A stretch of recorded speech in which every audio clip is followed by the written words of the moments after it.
Hey everyone, welcome to my YouTube channel. आज के इस वीडियो में हम बात करने वाले हैं बैच फ्लावर के एक और न्यू रेमेडी के बारे में जिसका नाम सेंटोरी है।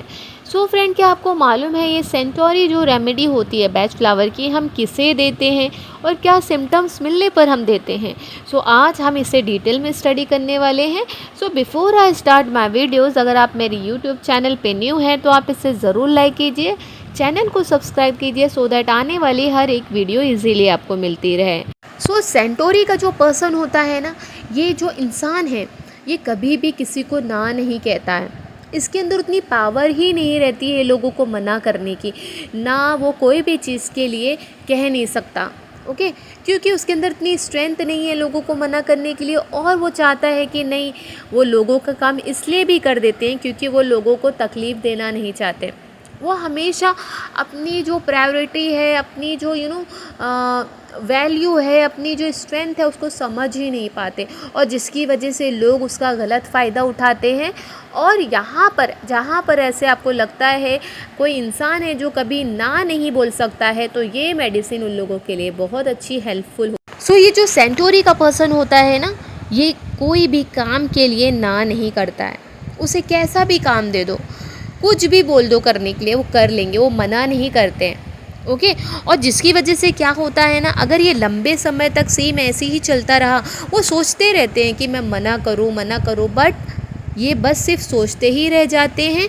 और अगर ये लंबे समय तक ये चीज़ चलती रही ना, तो उनको क्या प्रॉब्लम होने लगती है, उनकी जो भूख रहती है वो चली जाती है, उनकी नींद कम हो जाती है, वो डिप्रेस्ड हो जाते हैं, क्योंकि इतने ज़्यादा फटीग बोलते हैं ना, फिज़िकली और मेंटली इतनी थकान आ जाती है उन्हें, वो मना भी नहीं कर सकते हैं, और वो फ्रस्ट्रेट हो जाते हैं अपनी लाइफ से, अपने आप से, और फिर उन्हें बहुत ज़्यादा प्रॉब्लम होने लगती है एसिडिटी की।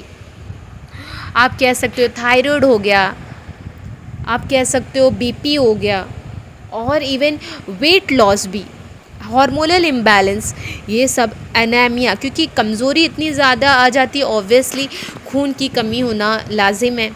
तो यहाँ पर सब सेंटोरी बहुत अच्छा वर्क करती है ऐसे लोगों के लिए। जब हम इन्हें सेंटोरी रेमेडी देंगे ना, तो इनके अंदर वो पॉजिटिव पोटेंशियल डेवलप करती है, उनके अंदर वो कॉन्फिडेंस डेवलप करती है, उनके अंदर वो स्ट्रेंथ डेवलप करती है, वो अपने बारे में समझ पाते हैं, अपने आप को सेल्फ डिटर्मिनेशन आ जाता है उनके अंदर, सेल्फ रियलाइजेशन आ जाता है उनके अंदर, वो चीज़ों को समझ पाते हैं, उन्हें कहाँ बोलना चाहिए, कहाँ नहीं बोलना चाहिए, कहाँ अपने लिए खड़े रहना चाहिए, कहाँ आप मतलब सेल्फ वर्थ बोलते हैं ना, अपनी वैल्यू समझ पाते हैं, अपनी जो स्ट्रेंथ है वो समझ पाते हैं। क्योंकि पहले जो ना वैल्यू जो इनकी थी, ये अपनी वैल्यू नहीं समझ पाते थे, अपनी स्ट्रेंथ नहीं इनको समझ में आती थी, और ये बहुत शर्मीले टाइप थे, ये बहुत ज़्यादा शांत रहते थे, और इनके अंदर वो लीडरशिप क्वालिटी नहीं थी, और जिसकी वजह से क्या करते थे, लोग इनका गलत फ़ायदा उठाते थे, लोग इनका एडवांटेज उठाते थे, people take them for granted, उनसे काम करवाते थे, और ये काम के लिए, कोई भी काम के लिए ना नहीं कहते थे, और जिसकी वजह से ये बहुत ज़्यादा एग्जॉस्ट हो जाते थे, थक जाते थे फिज़िकली मेंटली। लेकिन जब ये लोग सेंटोरी रेमेडी का यूज़ करते हैं, तो वो उसके अंदर क्या स्ट्रेंथ डेवलप करती है, उनको ना बोलना सिखाती हैं, जहाँ पर उनको नहीं इंटरेस्ट है, नहीं इन्वॉल्व होना है चीज़ों में, सिचुएशन में, उनके अंदर वो स्ट्रेंथ पैदा करती है। सो फ्रेंड, जैसे कि मैं हर टाइम आपको बताती हूँ कि बैच फ्लावर के 7 ग्रुप्स होते हैं, और जो सेंटोरी रेमेडी है, ये over sensitive to ideas and influence group की रेमेडी होती है। ओके, इसके साथ साथ और भी रेमेडी होती है, जैसे कि एग्रीमनी, जैसे सेंटोरी, वॉलनट, होली वगैरह। तो जैसे कि ये जो इंसान होता है, ये अपनी जो उसकी नीड होती है, अपनी जो ज़रूरत होती है, उसको भी इग्नोर कर देता है। क्यों? क्योंकि उसको लोगों की हेल्प करनी रहती है, और कभी कभी यही जो हेल्प इतनी करते हैं लोगों की, वही लोग उनका फ़ायदा उठा देते हैं।